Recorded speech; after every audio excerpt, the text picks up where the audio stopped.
kasi, kisha kuweza kuigeuza ndege degree 90 mara 4 kukamilisha degree 360 na kurejesha wima ndege kupaa pasipo kubadilisha mkondo.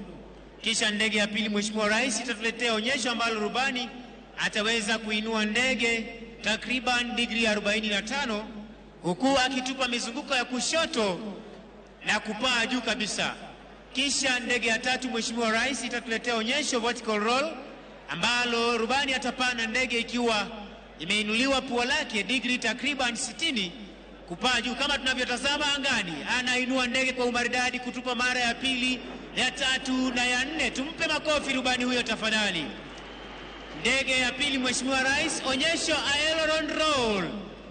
Kama tunavyoshuhudia angani, anainua ndege kwa umaridadi na kutupa mizunguko ya kushoto kwa haraka. Tumpe pia makofi rubani huyo tafadhali. Onyesho la tatu, Mheshimiwa Rais, rubani kutuletea vertical roll, rubani kupaa juu kama tunavyoshuhudia, kutupa mizunguko ya kushoto kwa umaridadi kabisa. Kisha Mheshimiwa Rais, itafuata tena ndege aina ya the Tiger F5 ikituletea onyesho aileron